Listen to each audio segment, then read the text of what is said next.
Welcome back to another dark confession from the frozen reaches of Skyrim. Today's story takes us to the mountains, to the camps where giants tend their mammoths and guard secrets older than the Nordic kingdoms themselves. You see a giant and you see a monster, something primitive and dangerous, something to fear or kill or avoid.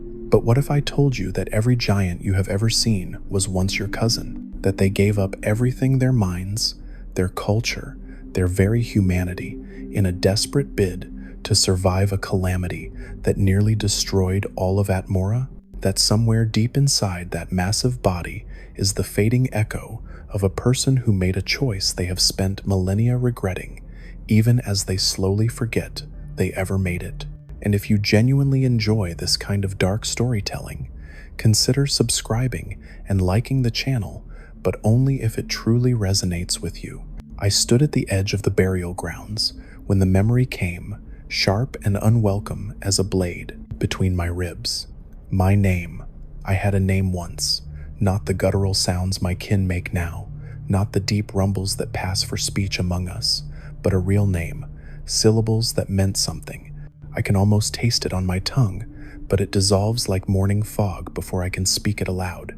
They call me Monster now, the small ones, the Nords, my brothers. You need to understand something before this confession goes any further. What you see when you look at a giant, what you run from or foolishly attack, that is not what we are. That is what we became. There is a difference, and it matters more than you could possibly know. I am trying to tell you this while I still can, while the words still come, because soon, maybe tomorrow, or maybe in 100 years, I will forget how to think in sentences, and you will have lost your last chance to hear the truth. We were Atmorans, just like you. We walked in Atmora before the Great Calamity turned that land into an endless frozen hell. My people, your people, we were the same people. Tall, yes, even then we were tall, but not like this, not towering, not monstrous. We had cities whose names I can barely remember. Jilkerfik. The syllables feel wrong in my mouth now, thick and clumsy. We had councils and laws and stories told around fires that did not just cook meat, but warmed hearts. Then the calamity came. I do not remember it myself. How could I? But the knowledge lives in me like an ache in old bones, passed down through something deeper than memory. When Atmora began to freeze, truly freeze, in ways that would kill everything, we made choices. Terrible choices. Survival choices. Some of us, your ancestors, they chose to become smaller, sharper, to keep the fire of quick thinking burning even as their bodies diminished. They became clever and adaptable and small enough to find shelter in places the cold could not reach. But we made the other choice. We chose to grow, to become something that could withstand anything. Atmora threw at us, something so large, so enduring, so fundamentally powerful that winter itself would break against us before we would break, and we succeeded. Look at me. I stand 12 feet tall. My bones are thick as tree trunks. I can lift boulders that would crush 3 of you. I have survived winters that would freeze your blood in your veins before you took 10 steps. But I am forgetting how to count past 10. That is the price, you see. The trade we made. Size for thought, strength for subtlety, survival for everything that makes survival worth having. And the worst part, the part that tears at me in the quiet moments when Thunderfoot sleeps and the stars turn overhead in patterns I used to know the names of, is that I can feel it happening. I can feel myself becoming less. There are days when I cannot remember what I did yesterday. There are days when words I knew, concepts I understood, they just slip away like water through my massive fingers. I reach for them, and they are gone. Sometimes I stand on a mountainside looking down at your villages, at your farms, and your roads, and your little organized lives, and I know with a certainty that cuts deeper than any blade that I was meant to be down there with you. That in another version of this story, I would be sitting at your fires telling jokes I no longer understand, discussing philosophies I can barely grasp, maybe even ruling or crafting or creating something beautiful.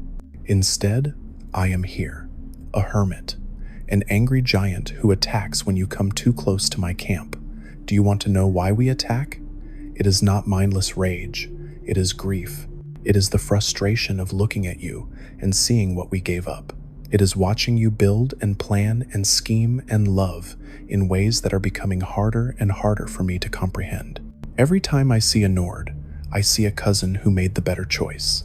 But let me tell you about Thunderfoot, because he is the only thing that makes sense anymore. My mammoth. You call it herding, but that word is too small, too simple for what we have. Thunderfoot is not my livestock. He is not my property. He is my brother in a way that bypasses language entirely. We speak, Thunderfoot and I, but not with words. We speak with something older than words, something that survived the calamity and the divergence and the slow dimming of my mind. When I rest my hand on his great shaggy side, when I feel the rumble of his breath and the steady thunder of his heart, I am connected to something pure and true in ways your language cannot capture. I know every marking on his tusks because I carved them there myself. Spirals and symbols that mean something, even if I cannot quite remember what. Each line is a prayer, or a story, or a promise. My fingers, clumsy as they are now, still remember how to make those patterns.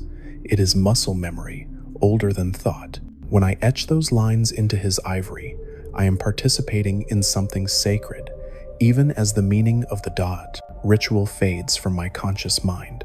You see Thunderfoot, and you see meat, food, resources. But when I eat mammoth, and yes, I do eat mammoth when the old ones pass, or when survival demands it, I do so with reverence.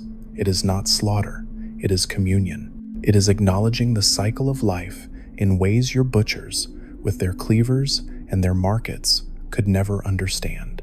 When I consume mammoth flesh, I am honoring a pact made long before I was born, before giants and Nords split apart, before the calamity made us choose between size and intelligence. Thunderfoot knows when I am dying inside. He knows when the fog gets too thick in my head, and I cannot remember why I carved the symbols I carved, or what I was supposed to do today. He presses his great head against my chest and makes that low sound, that rumble that comes from somewhere deep in his belly, and for a moment, just a moment, everything is clear again. That is love. That is family. That is more real than any of your painted cows. Speaking of which, the painted cows. Do you know what those mean? Of course you do not. You forgot. Conveniently forgot. Back in the first era, your ancestors would bring us cows painted with blue patterns, swirls like the ones we love, as a sign of kinship. Not tribute, not appeasement. Kinship. Those patterns said we remember. We remember you are our cousins. We remember the divergence. We remember that you are not so different from us, just smaller, just sharper, just luckier in the trade you made. Now some farmers still do it, but they do it like they are placating dangerous animals. They do not paint the cows with love or respect. They paint them with fear and resentment, hoping we will take their yearly offering and leave them alone so they can expand their farms onto our ancestral lands. They think we are too stupid to notice the difference. But I notice. God's help me, I still notice. When I see those painted cows now, I do not see brotherhood. I see pity. I see the small ones, the clever ones, the ones who made the better bargain, trying to buy off the monsters they used to call family. And it breaks something in me every time. It reminds me that we are not equals anymore, that you have villages and kingdoms and histories written in books, while I have camps and mammoths and memories that scatter like leaves in autumn wind. The Nords tell stories of Ysgramor, your great hero, your founder, the man who led the 500 companions back to Skyrim after the Night of Tears and conquered it for humankind. They sing songs about him. They built Jorvaskr from his ship. They remember his name when I cannot even remember my own. Do you know what Ysgramor did to us? He slaughtered us, hundreds of us, and not just any of us. He killed Sinmur, our high chieftain, the closest thing we had to a king. He cornered Sinmur in his barrow and split his skull with Wuthrad, that cursed axe, and the giants who might have organized, who might have built something, who might have kept hold of our fading culture just a little bit longer. We scattered like frightened children. Ysgramor is your hero. He is our nightmare, and you celebrate him while treating us like obstacles to be removed when we get in the way of your expansion. I am not stupid. Let me be very clear about that. I am not what you think stupid means. I am carrying the weight of a sacrifice made millennia ago. I traded my intelligence for survival. I exchanged my mind for might.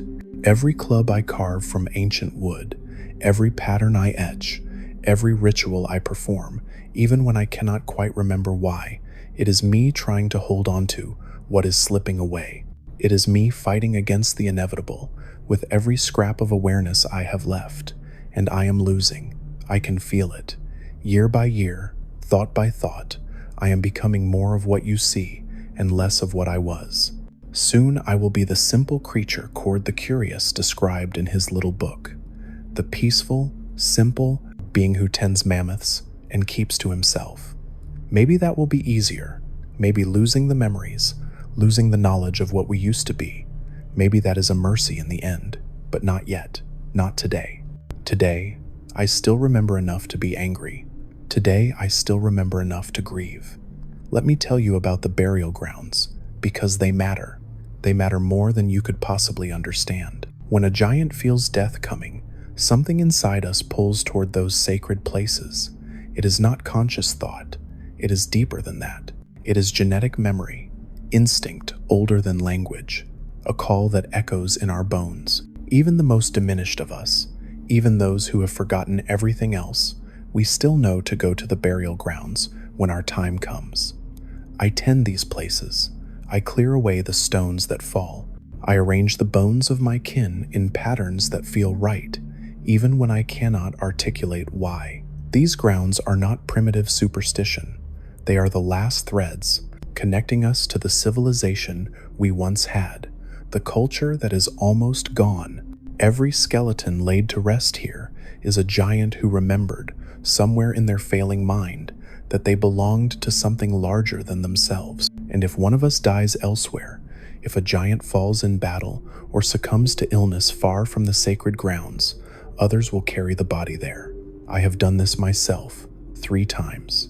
The weight of a dead giant is immense, but we carry them anyway, sometimes for days, because this is what family does. This is what people do. Not animals, not monsters. People, do you see the contradiction you have created? You call us mindless, yet we have funeral rites more elaborate than most of your villages. You call us simple, yet we maintain traditions that predate your kingdoms. You call us beasts, yet we honor our dead with a reverence that would shame half the Nords I have watched toss their fallen into mass graves after your endless wars. I watch you from the mountaintops. I see your faces. Sometimes I catch my reflection in still water, and I see it there too. The same bone structure, the same eyes, though mine are larger, the same distant homeland, though only I seem to remember it mattered. We are not so different, you and I. Our blood can still mix. Lyris Titanborn proves that. A half-giant woman, born of a Nord mother and a giant father, walking among your kind and achieving greatness. She became one of the 5 companions. She stood against Molag Bal himself. If our blood can mix, if our children can be heroes, then how can you look at me and see only a monster? But you do. You look at me and see an obstacle, a danger, something to be killed for bounty or avoided out of fear. You look at Thunderfoot and see mammoth steaks and ivory to sell. You look at our camps and see land that could be farmland if only we were not inconveniently occupying it. You have forgotten that we are cousins because it is easier that way, easier to expand, easier to take what was once our shared inheritance and call it yours alone. There are nights when I touch the carvings on my chest, ritual scars that mean something important. I made them myself during a ceremony I can barely remember. The pain was immense, but pain has always been part of our rituals. Pain reminds us we are still here, still real, still connected to the old ways. I trace the patterns with my massive fingers and try to remember. Sometimes a word comes, sometimes a phrase, but mostly just the feeling that this matters, that these scars are a map to something I have lost. The Dwemer used to call us dwarves. Did you know that? Not your ancestors, us.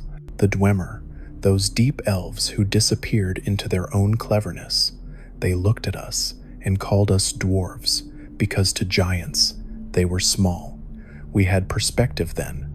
We had language. We had relationships with other races that were not based on fear and violence. We had enough presence of mind to have opinions about size and to express those opinions in ways that stuck. Now I can barely speak, and what comes out is guttural and rough.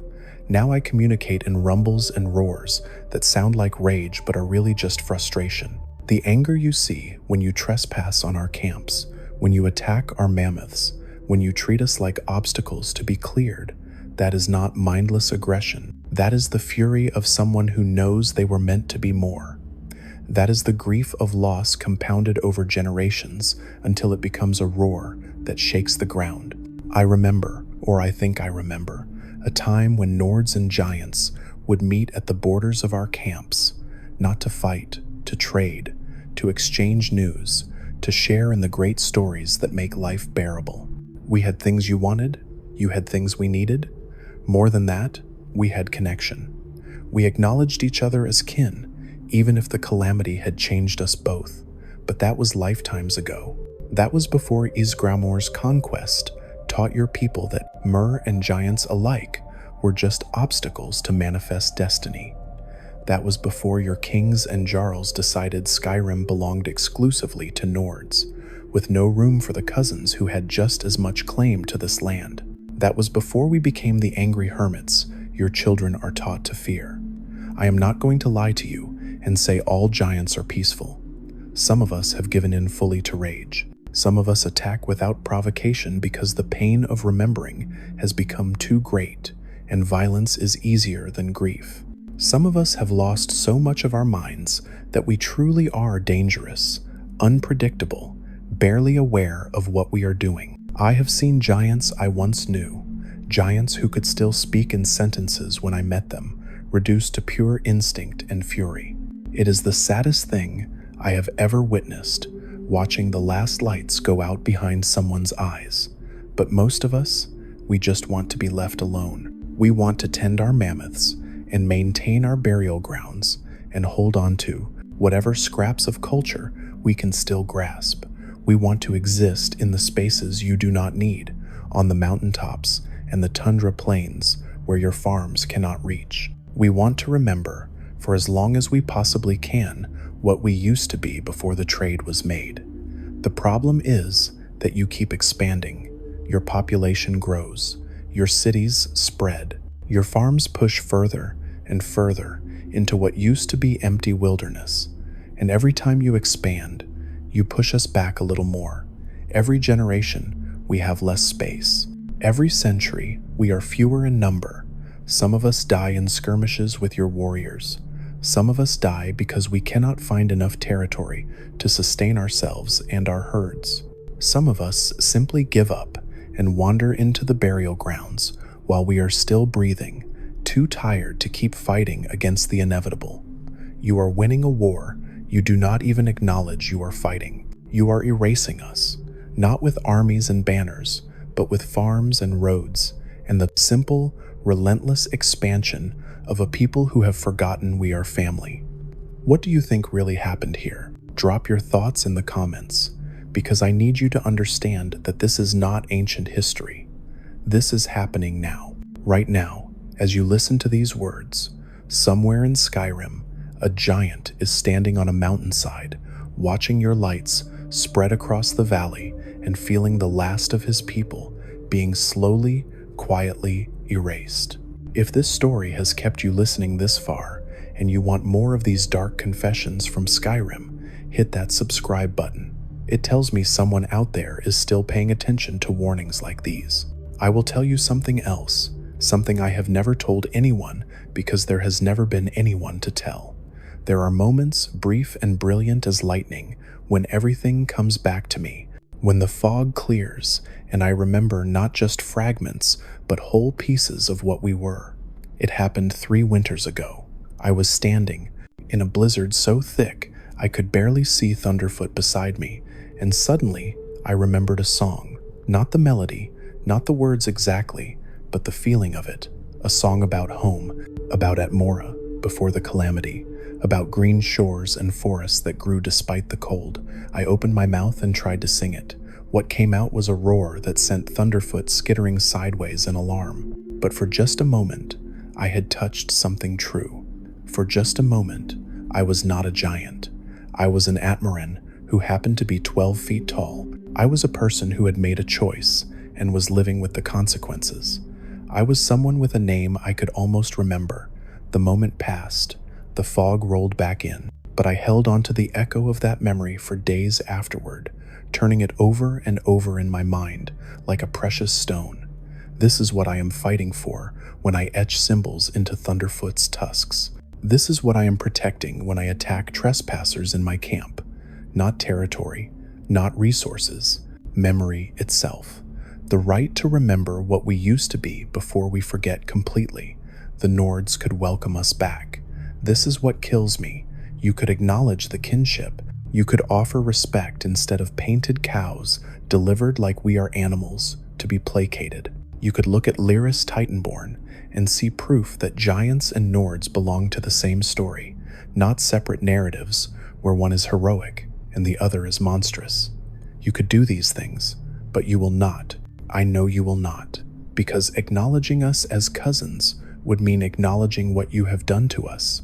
It would mean admitting that every giant you have killed for bounty, every giant camp you have cleared to make room for expansion, every time you have treated us as less than people, you have been destroying your own family. And that is a guilt too heavy for most people to carry. So instead you forget. You rewrite the history. You turn us into obstacles and yourselves into righteous defenders of civilization. You make it simple, because simple stories are easier to sleep with at night. But I am here to tell you, it is not simple. Nothing about this is simple. I need to tell you who I am before I forget completely. Before this last confession dissolves into the same fog that has taken everything else. My name was Hralding. I was a scholar once. Not a giant scholar, because there was no such thing as giants yet. I was an Atmoran scholar in the years just before the calamity became unstoppable. I studied the patterns of ice and wind. I recorded the stories of our people. I was not a warrior or a king or anyone important enough for history to remember. I was just a man who loved knowledge and believed that understanding the world could save us from what was coming. I was wrong about that last part. When the choice came, when it became clear that Atmora would not sustain us as we were, I made my decision deliberately. I remember that moment with a clarity that cuts through everything. The clever ones, the ones who would become your ancestors, they argued that intelligence was our greatest tool, that becoming smaller and sharper and more adaptable was the path to survival. And they were right. Look at what you have built. Cities and kingdoms and stories that will outlive mountains. But I looked at the endless winter and thought differently. I thought about raw survival, about becoming something so fundamentally durable that the cold itself would shatter before we would. I volunteered for the ritual. I drank the concoctions the shamans prepared. I spoke the words that would change everything. I remember the pain as my bones began to grow, as my body twisted into something new. I remember the last clear thought I had as Hralding the Scholar. I hope this is worth it. 4,000 years later, I am still asking myself that question. Do you understand what I am telling you? I am not just a giant with unusually clear memories. I am one of the first. I am one of the ones who made the choice consciously, who volunteered for the transformation, who walked into the ritual, knowing I would come out changed. Most giants now were born this way. They never knew anything different, but I remember being human, I remember thinking in complete sentences and reading books and having conversations that lasted hours about philosophy and art and the meaning of existence. I remember being like you, and I have watched, over 4 millennia, as that person has slowly been erased. Not all at once, not even quickly, but steadily, relentlessly, like water wearing away stone. Every century I understand a little less. Every generation the fog gets a little thicker. I used to be able to count to 1,000, then to 100. Now I struggle past 10. I used to recite poetry in 3 languages. Now I can barely form guttural sounds that approximate words. I used to understand complex philosophy. Now I feel profound things I cannot explain, and the frustration of that gap between feeling and expression is enough to make me want to tear mountains apart. This is what the trade bought us: immortality or something close to it. I have lived for 4,000 years and will probably live for 4,000 more. But what is the point of immortality if you lose yourself a piece at a time until what remains barely deserves to be called you? I am still Hralding, technically. The body is mine, grown and changed, but fundamentally continuous. But am I really still me when I cannot remember my mother's face, or my childhood home, or the name of the woman I loved before the calamity? Thunderfoot does not care about any of this. He does not judge me for what I have lost, or pity me for what I am losing. He is simply present, warm and alive and real in ways that transcend language. When everything else is fog and confusion, when I cannot remember what I was doing or why, Thunderfoot is there. That is why the mammoths matter so much to us. They are anchors. They are proof that connection can exist without words, that love does not require intelligence to be real. I carved those symbols into his tusks because I needed to create something, because making art, even art I no longer fully understand, makes me feel human again. Because if I stop creating, stop marking, stop trying to hold on to culture, even in its most degraded form, then the transformation is complete and Hralding is truly dead. Some nights I stand at the burial grounds and look at the bones of my contemporaries, other first giants, other scholars and warriors and farmers who made the same choice I did. They are all gone now. Not dead. Most of them probably still walk, somewhere in Skyrim or beyond, but gone in every way that matters. The people they were have been completely consumed by what they became. I am the last one who remembers being human, the last one who can still form the thought. This is not what I wanted, and soon I will join them in forgetting. If you have ever wondered what choice you would make in a situation like this, tell me in the comments. If your world was ending, and you had to choose between keeping your mind or keeping your body strong enough to survive, which would you choose? Because I chose survival, and I have had 4,000 years to regret it. Not because I was wrong, I am alive and my body has never failed me, but because being alive is not the same as living, and surviving is not the same as thriving. The Nords, my cousins, they chose differently. They chose to keep their minds sharp, even as their bodies diminished. They bet everything on intelligence and adaptability, and they won. They built Skyrim into a kingdom. They developed culture and art and civilization. They became something magnificent, while I became something monstrous. But here is the thing that nobody wants to acknowledge. We are both Atmoran. We both made choices in response to the same crisis. Neither choice was wrong. We just had different priorities, different fears, different hopes for what survival might look like. The tragedy is not that we chose differently. The tragedy is that you have forgotten we ever had to choose at all. You look at giants now, and you see primitives. You see creatures that need to be managed or avoided or killed when they become inconvenient. You do not see cousins who made a different sacrifice. You do not see people who gave up everything that makes life meaningful in order to ensure that something of Atmora survived, even if that something was just meat and bone and the fading echo of culture in the form of tusk carvings and burial rites. We are your family. We have always been your family. The same blood runs through both our veins, just diluted and changed by time and choice and the grinding weight of necessity. Lyris Titanborn is proof. Every half-giant born of a Nord parent is proof. We can still create life together. We can still recognize each other as kin if we choose to. Look, but you do not look. You have not looked for 3,000 years, and that forgetting has allowed you to do terrible things, to kill us without guilt, to take our lands without question, to treat us as obstacles instead of refugees from the same disaster that sent you fleeing south to Tamriel. Ysgramor did not just kill Sinmur. He killed the possibility of reconciliation. He established the pattern that giants are enemies, that we are threats to be eliminated rather than cousins to be understood, and every generation since has followed that pattern without questioning it. Your heroes are the ones who slaughter us most efficiently. Your jarls post bounties on our heads. Your people celebrate when another giant camp is cleared and the land claimed for farming.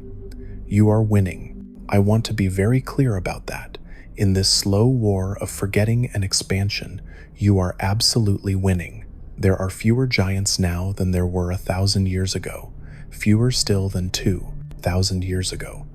We are being eroded, not by conquest, but by simple replacement.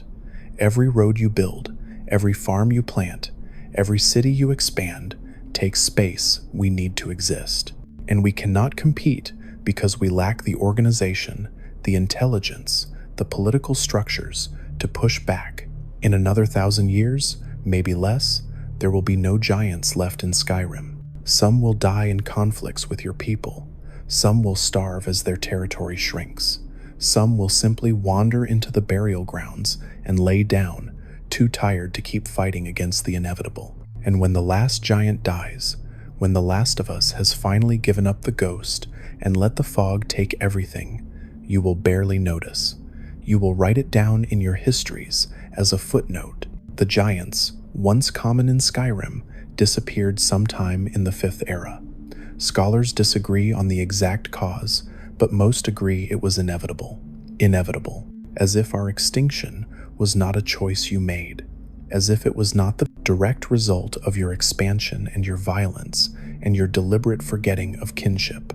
I am telling you this now, while I still can, because someone needs to remember. Someone needs to know that giants were not always what you see, that we were Atmorans once, that we had names and stories and dreams just like you, that we made a sacrifice thinking it would save us, only to discover that some forms of survival are just slower ways to die. When you see a giant tending his mammoths, when you see us painting our camps or carrying our dead to sacred grounds, I need you to remember Hralding. Remember the scholar who volunteered to become a monster because he thought it would help his people survive. Remember that intelligence is not the same as personhood, that lacking words does not mean lacking feelings, that being different from you does not make us less than you. Remember that we are cousins. Remember that we made different choices in response to the same disaster. Remember that the painted cows used to be gestures of kinship before they became gestures of appeasement. Just remember, because soon I will not be able to. Soon the fog will take even this last clear articulation of who I was and what I have lost. Soon I will be exactly what you think I am, a simple creature who tends mammoths and attacks trespassers and cannot explain why certain rituals matter even though they do. Soon, Hralding will be completely gone and only the giant will remain. And when that happens, when the last thread connecting me to my past finally snaps, there will be no one left who remembers being human. No one left who can tell you that giants were Atmorans once. No one left to argue that we deserved better than extinction by forgetting. This is my confession. This is my warning. This is my last testimony before the person giving it ceases to exist. I am Hralding. I was a scholar. I made a choice I thought would save my people, and I have spent 4,000 years learning that some sacrifices are too great to ever be worth it. No matter how long you survive afterward, Thunderfoot is calling. He knows when I am troubled. I should go to him, press my hand against his side, feel the comfort of connection that requires no words. Soon, that will be all I have. Soon, that will be all I am capable of understanding. But today, right now, in this moment, I am still aware enough to beg you, please remember. Remember us as we were. Remember what we gave up. Remember that the monsters you fear were your family once. Remember that we are the cousins you betrayed when you chose intelligence over size, and then betrayed again when you forgot we were cousins at all. Remember, before there is no one left who can.